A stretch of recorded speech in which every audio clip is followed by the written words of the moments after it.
Galing po ako ng Malapok, doon sa Sorsogon.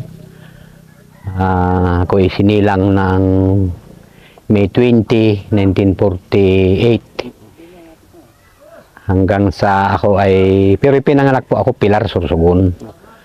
Hanggang sa kami napilipat ng Malapok, doon sa Sorsogon, maliit pa ako. Hanggang sa, ako ay napakapag-aral din ng grade 1 na hindi ko natapos dahil sa lang kahirapan na 12 anyos lang ako. Nagtatalok na ako ng palay na ang araw namin noon nasa 60 pesos, 60 centavos lamang po ang isang araw noon. Hanggang sa tumagal naman ng taon na medyo hindi ko na matandaan ng mga taon. Ngayon ako ay nakuha ng katulong sa kay Jesus Raso na kinikilala din sa amin sa Malapok, na hindi ko pa nakukuha yung sweldo ko, nakukuha na ng nanay ko, pangkain lang. Hindi ako nagkakaroon ng pera hanggang sa ako ay nagkaroon ng barkada na siguro mga 15 o 16. Naakit po ako sa mga harana dahil maganda-ganda rin naman ang boses ko sa harana. Hanggang sa napasama ako sa kung saan-saan na barkada ako, hanggang sa naglayas, na napunta na kung saan-saan, na napunta ako ng ligaw, hanggang sa nakakupkup sa akin naman, may anak din, na ang anak niya ay puro babae, na ako kinupkup niya, hanggang sa na ako'y nagkuhan doon, gumanda-ganda rin ang buhay ko, siguro mga 4 na buwan din. Ngayon, para bagang naisip ko maglayas ako dahil para bagang nasanay na yung paa ko sa pangangati, di naglayas ako, napunta ako ng Lopez. Napunta ako ng Lopez, siguro mga edad ko noon mga mga 12-13. Hanggang sa diyan sa Lopez naman, may nakilala ko diyan ng mga De La Rosa, Nanito De La Rosa. Hanggang sa ako kuwan din ng mga barkada ko rin doon, na isama ako hanggang na napunta rin ako dito sa Binangunan.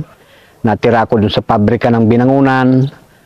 Hanggang sa ako na makuha sa pabrika ng Binangunan, nalaman ko na ang kapatid ko na ito pala sa Tanay, ay sabi ko doon sa natirhan ko kay Boy De Los Santos, na sabi ko ihatid ako dito sa Tanay, na sabi ko may mga kapatid ako diyan. Hanggang sa nadala rin po ako, nang madala ako diyan, hanggang sa nagpanadero ako, hanggang sa nagbuhangin diyan sa kuha ng ilog, binibinta namin. Hanggang sa ako napapasok na ng pabrika ng CDCP Construction. Ngayon yung CDCP Construction na iyon, doon ako nakapagtrabaho ng 1971 yata iyon, hanggang ako'y napaalis ng 78. Na nung 1970s, ako'y naorganisa na ni Cadillo, na taga Tibagan ng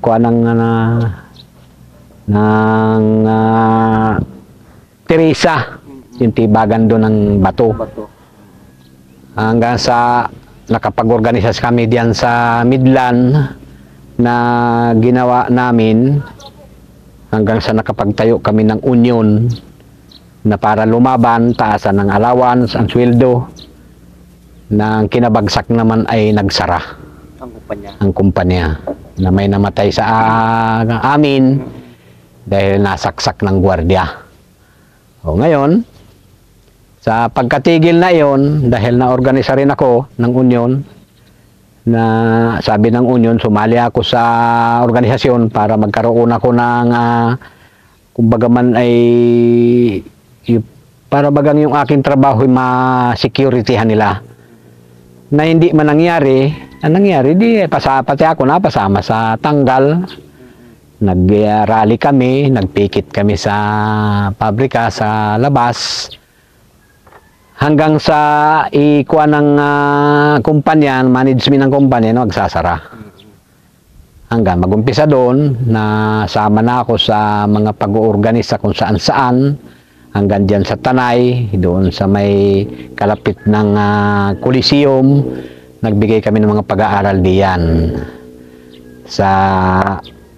Hanggang San Isidro, Santa Ines, itong Daraitan, Layban, sa kayang Cuyambay, sa Santo Niño, sa kayang Lagmak, hanggang sa malapit na ng papuntang Bulacan. Yan, doon kami nakaabot. Hanggang dito sa Nakar, nakapag-aabot na kami dyan ng pag-uorganisa sa mga barangay, na minsan napapasok namin ng eskwelahan ng barangay sa mga liblib na lugar, nagbibigay kami ng edukasyon doon. Inililinaw namin kung ano ang organisasyon at saka ng gobyerno, kung ano ang namamagitan dito. Naililinaw namin na walang patutunguhan ng gobyerno at ang taong bayan wala, dahil sa ang gobyerno raw ay ang interes lang nila ang siyang ginagawa para pahirapan ng taong bayan.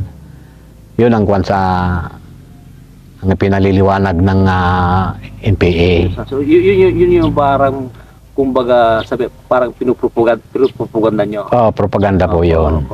Hanggang sa pagkaalimbawa na kapag propaganda na kami, bukod pa sa pagpropaganda, may propaganda pa kami na namahalo kami sa pagkakaingin, paggagamas, so, lahat ng trabaho, lahat ng gawain ng masa, inaangkop namin, kinukuha namin yun.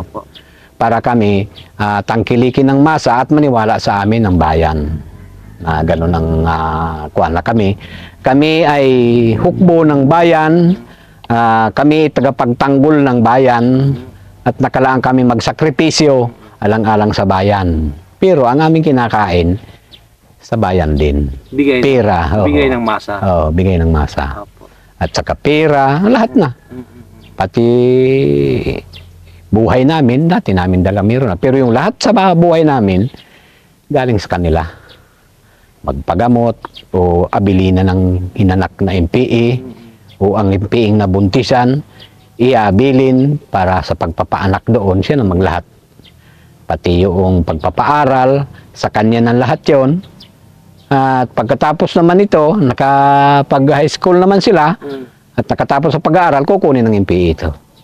Yung mga bata? Yung mga bata. Sa oras nang sila pwede nang gumanap ng mga gawaing sa MPA. Kilusan. Kilusan. Kinukuha nila ito.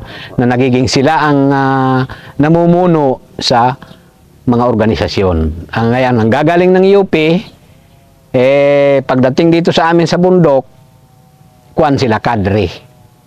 O finance officer, o basta sila po may tungkulin. So, klaro talaga na mayroon kayong mga nakasama na galing ng UP? Galing pong UP. So, sila yung nakakaroon ng posisyon sa Kilusan? Oo. Sila ang pinakamataas na. Hindi man sila nag-train at least pagdating sa bundok, sila ngayon ang namumuno ng mga, kumbaga tawagin sa amin, pulang mandirigma. Pulang mandirigma. Pulang mandirigma. Yun ang namumuno. UP talaga? UP po. UP at saka meron pa pong dalawa, bali tatlong kwan ito, tanyag na eskwelahan na diyan sa organisasyon, nasa pailalim ng organisasyon. At ang lahat sa mga estudyante diyan, sa lahat ng eskwelahan, nilalahat ko na meron diyan napapaloob na pinapag-aaral ng MPA para propagandahan ng estudyante. Para naman yung estudyante, imbis may problema, pagdating naman sa problema, nadagdagan lalo ito. Sige po. Sa ano yung pagtuturo. Pagtuturo sa talagang pinagpaplanuhan ng Kilusan na magpadala ng mga estudyante doon sa mga universities. Opo. So, totoo yun? Totoo po. So, Ben? At saka hindi lang po pagtuturo, pagkukuha ng mga estudyante na magkaroon ng magtuturo sa mga barangay, kung hindi po ang sadya pong kuwan ito na ang mga nasa gobyerno papasukan ng mga NPA na kumbaga man ay sasabihin na natanggal sila sa MPA, nagkakaso sila sa MPA, ganito, ganyan. Dahil ang gusto mangyari ng organisasyon kasi, mayroon silang gagawin na pasukin ang gobyerno sa gitna para doon magpalawak ng organisasyon sa gitna. Ngayon, pagdating sa organisasyon sa gitna at medyo ito'y maunlad na sa gobyerno, saka sila ngayon gagawa ng, kumbaga may pasabog. Ngayon, nasa gitna sila, nasa tabi na ngayon yung gobyerno, yun ang kuwan nila na ituro lahat. At saka yung mga, tingnan po ninyo, ang nakar, ang mayor diyan, dating MPA, si Resol. At yung pinalta naman ni Resol, si Hernando Villanida, ay dati rin namin gamit yan sa organisasyon na nauutosan namin. Kaya baga kung tawagin Gapos ang bansag niya, si Gapos. Si Villanida. Po. Bakit mo natawag siyang Gapos? Ay siya na po ang nagbunyag nito sa kanyang sarili na kung tawagin siya si Mayor Gapos, Commander Gapos. At ang lahat ng mga tao naman diyan, pagka nahuli niya na nang babato, sabi niya, sige, magaling ka pala magbato. Sige, contest tayo, doon tayo sa tabing dagat. Di magbabato si Villanida, si Mayor. Sige, pag naabot mo yung bato kong yun, panalo ka na. Ay di bato ng bato yung si Villanida, susunod naman yung nagkamali, yung naghuli. Pag bato ng bato, hanggang maghapon ka pa babatuhin, hanggang sa ito ang kuwan mo, di lupay-pay na. At saka yung nahuli niyang bakla, na dinala sa simenteryo. Tapos ang ginawa niya, lalaki ka. Ang ginawa, pinarusahan niya yon, lalaki ka pala. Hanggang sa, ito naman, si Rasol, dating kumikilos yan sa Mauban. Kilos siya sa Mauban na siguro, isang commander siya doon, na nagkunwari na kuwan siya sa organisasyon, natanggal siya, tapos para bagang naglaylo siya, umuwi siya dito sa Nakar. Tapos lumaban siya ng pagka-mayor. Nanalo. Nung una, hindi siya nanalo. Tapos ngayon, nanalo na siya. Siya ngayon ang mayor ng... Siya ngayon ang mayor ngayon ng Nakar. Ngayon, yung iba naman, yung katulad naming mga mababang antas na hukbo, ang lumalaban naman kapitan sa barangay. Kapitan, konsyal, bagaman sa kwan dyan, mga samahan ng kooperatiba. Yan. So kung katulad niya nanalo si Rasol? Rasol. Rasol. At saka yung mga ibang kapitan na sabi mo na mababang antas, ano naman ang nagiging partisipasyon nila sa kilusan? Pag sila na ay nananalo sa... Ay di support sila doon. Susuporta sila doon sa organisasyon. Lalo si Mayor. Sa Mayor lang, pag kandidato pa lamang, meron na siyang ibinibigay na kumbaga man para siya manalo o kung bibigay siya ng mga siguro mga 150,000 campaign pan.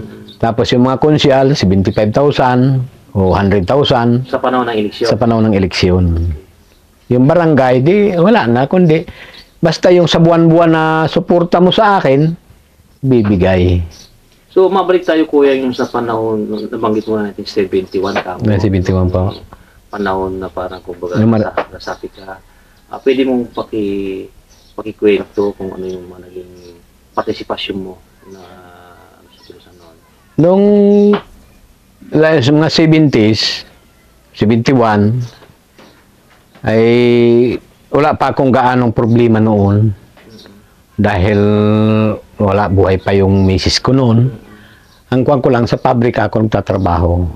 Wala pang samahan na organisasyon noon, pero may unyo na. Kumbaga mabagong tayo pa lang. Nitong edad na ng mga 73-74, nagkaroon na ako ng problema dahil nag-suicide yung misis ko. Nagbikti yun. Ngayon, nabilanggo ako ng 8 buwan sa Pasig. Ngayon, para baga pong sumakit yung ulo ko, nagkaroon ako ng problema na para ako masisiraan ng bait. Dahil nabilanggo ako nang hindi ko ginagawa.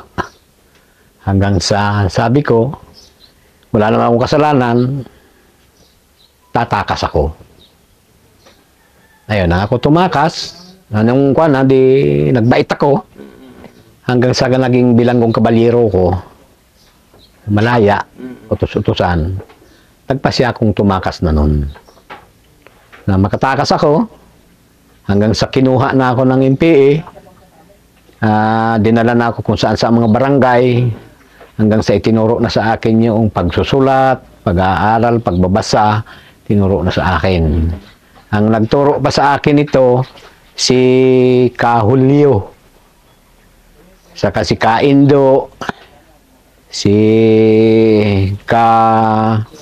Julay, bali 5 sila nagturo sa akin ng mga pag-aaral ng organisasyon na doon ko nakuha yung batas po baga ng giyera. Ng kilusan. Ang kilusan. Yung ano po pagkakaunawan niyo protocol. Ano po pagkakaintindi po niyo sa batas ng kilusan? Ay sa batas ng kilusan, kumbaga man magpaliwanag sila sa amin dahil medyo kumbaga man mababaw pa aral ko, ay ito raw batas ng digmaan na para ang kalaban daw kung nasa taas, di mo pwedeng barilin. Pag sa taas, ang sabi ko naman, aba hindi ako pwede diyan dahil binabaril ako, di siyempre babarilin ko rin siya. Magkakaroon ka niya ng kaso. Eh sabi ko saan man, kung magkakakaso doon, ipatay naman siya. Walang didemanda. Eh di nag-umpisa na ako doon sa mababaw pa nga ang alam mo hanggang sa bawat lakad namin, kung makapagpapahinga, tuturuan ako magsulat. Hanggang sa ako natuto magsulat, magbasa-basa. Nakakasulat man ako ngayon, sir, pero mali ang mga spelling. At least kakaintindi. Nakakabasa na ako ngayon. Kakakilala na ako ng numero o ng litra. Na nung araw, wala akong alam. Ang alam ko lang, buti. Magiinom po ako noon. Ngayon, natuto ako sa organisasyon ng marami akong natutunan. Yun lang ang pinapasalamat ko sa kanila dahil natuto ako ng mag-aral, natuto ko, nalaman ko ang batas, nalaman ko ang pagpapahalaga sa kapwa. Na kabaliktaran. Kabaliktaran. Yung lahat ng natutunan ko, iyon pakitang tao lang sa tao. Pero sa likod nito, komunista pa rin. Kumbaga man, ang nagmamanyobra nito, komunista.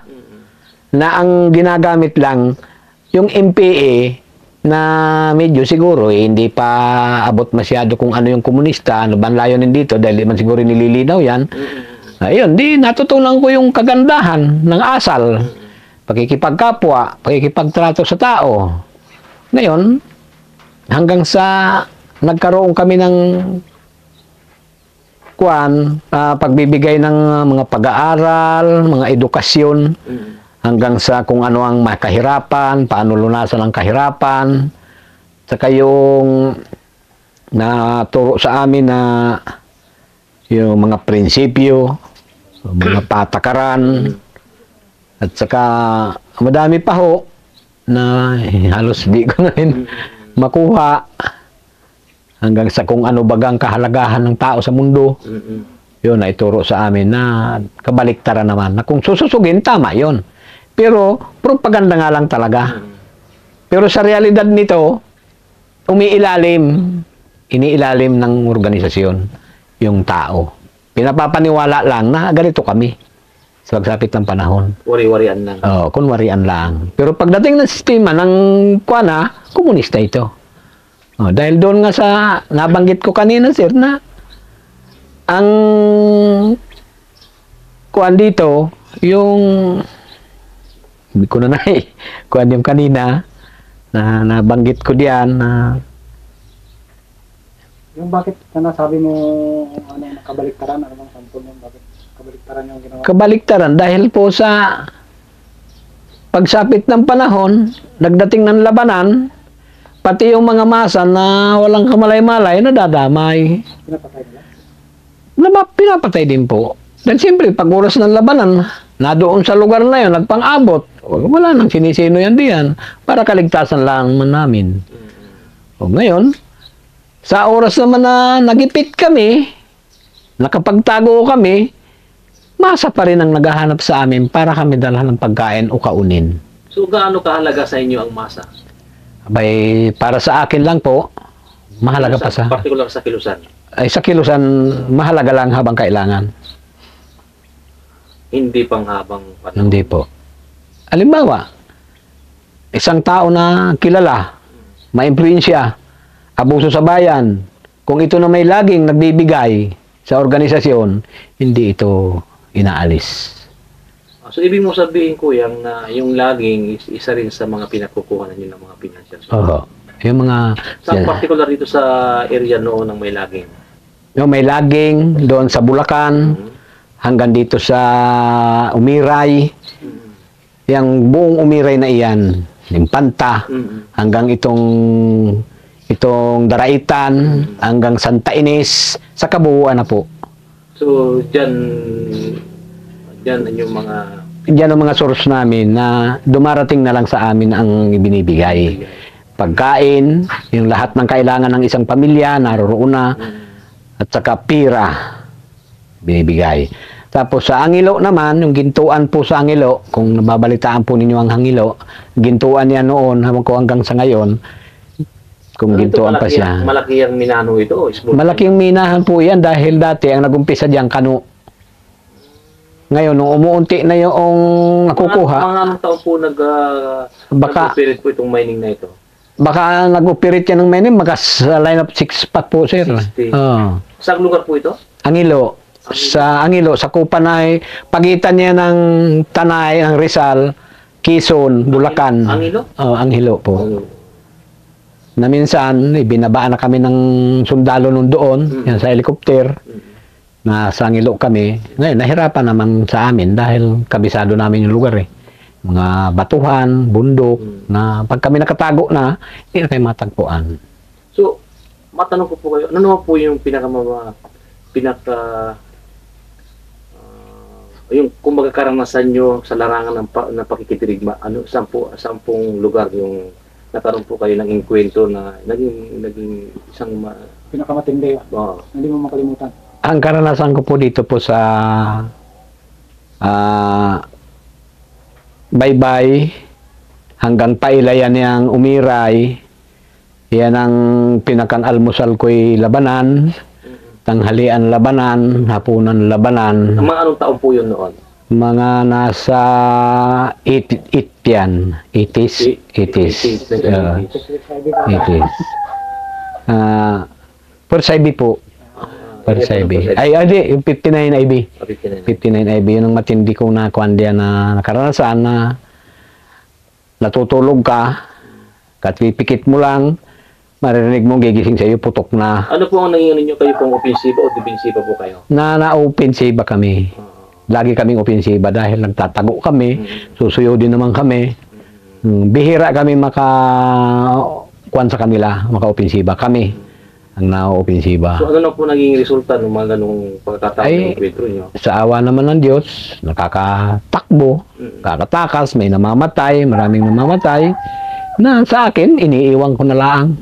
Yung mga patay nyo? Oo, nakukuha naman ng sundalo, at saka dinadala naman dito sa bayan. Ang hindi ko lang talaga makuhan doon yung magdamag maghapon na sagaro alos ang kinsinas na basa ako. Natutulog basa, gutom, puyat, pagod. Yun ang hindi ko kuhan talaga. Pero sa totoo lang, sir, bagamat yun ang aking naranasan, pero parang maligaya pa rin ako. Bakit po? Nalutas yung problema ko. Yung sa pagpakamatay ng misis ko nang bilanggo ako, nabaliwala na yun. Ngayon, sa ngayon po, kaso pa rin. Ayun po. Hindi pa pala tapos. Na ang sabi sa akin noon ni Fidel Ramos, ewan ko si Fidel nga may sabi, na ang sabi ng presidente noon, sumurinder lamang lahat ng naging kaso mo sa gobyerno, quit. Pero sa akin hindi. Hindi po niya na-i-avail, hindi po in-applyan yung sinabi niyang yun. Hindi na po. Hindi ko na po nakakuan dahil akala ko na sinabi niya yon linis na. Ngayon, hindi na ako nag-intindi. Ngayon, nung mag-file ako ng NBI clearance, gusto ko mag-security, hindi ako binigyan. Nabunot yung kaso ko. Nasa akin pa nga yung kaso ko. Mariyan pa yung papel. So, mabalik po tayo dun sa opensiba. Mayroon po kayong ginawang depensiba naman sa mga militar po ng mga panahon yun. Yung mga mayroon kayong ni-raid na mga pwede po natin... Meron po. Dito sa kuha ng dito sa may kuha ng Maligaya. Sa Maligaya, Ano po establishment po? Ano po yung mga detachment po? tambang lang po sa lakad. Tambang ambos lang ang aming kuan. Sa mga kampo-kampo po, kung sila nagkakampo, wala po akong karanasan. Basta ang naranasan ko lang yung mga ambus laang. So, pagpinta na po, ano po yung parang sinabi na ito sa akin na yung nilo tawag to, pinasok po niyo yung isang bahay ng isang kilalang tao niya. Isang attache case na pera, pinili niyo yung baril. Yung kay Modisto na dating manugang ni General Marking. Manugang ni General Marking. Oo, sa Daraitan. Ano po ang sitwasyon na? Ang nakuha lang namin doon, baril lang ang kinuha namin. Yung baril hindi namin kinuha, sinauli namin yun. Dahil ang usapan doon, ang usapay-usapan, huwag kang lalagpas doon sa pinag-usapan. Basta't ang kailangan, kung ano yung iniutos sa inyo, yun ang kukunin. Baril lang kinuha namin. Yung pera hindi namin kinuha. Ngayon, nung magkonsentra kami at nagtasa kami doon sa aming gawain, ay sinisi kami nung aming commander, Karobin. Ngayon, nung makuha kami, bakit daw hindi namin dinala samantala yung pirang iyon ay pira ng sa panluluko? Ay sabi ko, yung usapan naman natin baril lang ang kukunin. Di baril lang ang kinuha namin. Na meron nga kami doon kinumpiskahan ng baril ng pulis. Hindi ko na kung sino ng pulis iyon. Ngayon, dinala namin. Di ang ginawa naman ni Karobin, ibalik nyo yan. Di binalik namin. Hanggang sa kami napalaban dito sa may Santo Niño dahil naroon na yung pinaka-support sa pulis. Sinabangan na kami. Ay di, inibinigay na lang namin sa kapitan ng Santo Niño, saka siya na lang magsauli ng baril. Yun na lang ang aming ginawa. Hanggang sa nagbalik na rin kami uli. Hanggang sa, ayun, nakuha namin yung mga baril na iwan ni General Marking kay Modi, na ginagamit naman ni Modi sa kawalanghiyaan noon. Baril ni General Marking yun? Oo, baril niya. Inilagak kay Modi? Oo. Maraming baril yan si General Marking na inilagay doon sa kuwan niya, sa rancho niya, na binabantayan ng sundalo noon. Hanggang sa nabigyan din yung anak niya, yung si Uye, na asawa ni Modi, binigyan din ng mga baril yun. Na ginagamit naman sa kawalanghiyaan sa tao, nung Modi. Ay, nung Modi. Oo. Ngayon, hanggang sa napatay yun si Modi. Sino ang pumatay? Kami na po. Kasama ko si Kajiri. Ano po naging batayan nyo? Bakit po nyo siya hinatid? Yung pagkukuha niya sa Baguling.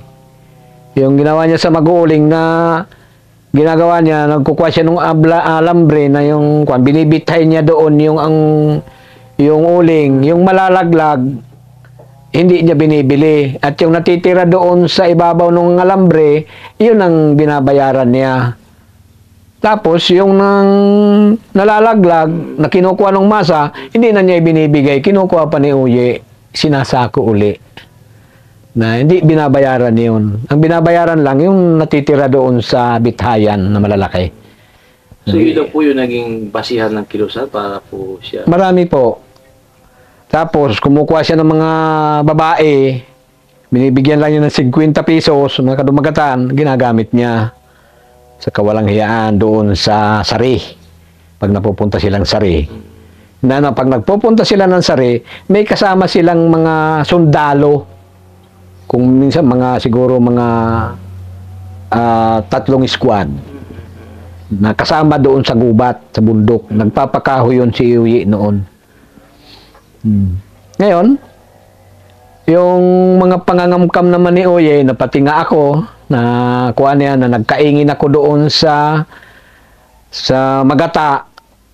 Ngayon, nang ako'y nagtanim na ang tanim kong palay, nasa 1 baldit kalahati, hindi ko pa naaani, bago pa lang nagpupuso, pinasok na ito ng baboy ni Uye at saka ng baka, kambing. Ngayon, nung nagreklamo ako sa kanya dahil siyang kapitan, ang sabi sa akin, magkano ba't babayaran ko? Hindi po yun ikakuha ang halaga sa akin eh. Dahil kapitan ka, dapat ikaw ang magkuanong hayop. Ay, hindi ka ako, ganun at ako tatanungin mo. Tapos lumabas yung Mudi. Sabi sa akin ni Mudi, dayuhan ka lang dito ah. Baka gusto mong sumayaw sa bala. Ay sabi ko, Sir Mudi, kung sa sayaw, magaling ako sayaw. Pero pag sa bala, baka hindi ko kayang sayawan yan. At saka ikaw kung sa dayuhan, parehas tayo dayuhan dito. Dahil ako Bicolano, ikaw naman taga Isabela. Isabela. Dito sa Isabela, Ilocano salita nun eh. Okay, sabi sa akin, gusto mo patayin kita? Sabi ko, wag naman. Nirereklamo ko lang ako yung palay ko. Kung bayaran mo sa hindi okay lang. Hindi niya ako inintindi. Hanggang sa nagkasakit ako, nagpagamot ako sa Kamkapimpin, yung anak ko naman naiwan, yung anak kong panganay, na sinampal niya ng 45 sa puno ng tainga. No ni Mudi. Hanggang sa umuwi ako, nagdudugo yung dugo yung tainga ng aking anak, wala naman akong magawa. Dahil Yung po yung naging batayan para po siya litis. marami pong... Mabalik po tayo nung, yung panahon po na bago po kayo magkapgo, ano po yung naging unang hakbang nyo nung... Nung sumurinder po ako, Kanina po kayo sumurinder? nagtira ko kaya Villanueva, Villanida. Villanida. Nagtira po ako dito. Mga 98. So, surrender po kayo? Hindi pa po ako surrender noon. Kumbaga man sa kanya ako nagbukuan lang, tago-tago. 1998? 98. Lelo po ako. Na ayaw ako ni Mayor pa surrenderin dahil parang ang gusto yata ibalik pa ako sa Kilusan. Ay sabi ko ayaw ko na. Ay wag ka niyan sumurinder. Ika ko, lilinisin ko lang ang pangalan ko. Wala naman akong idadawit na sino man kundi ako. Ngayon, di ako pinayagan.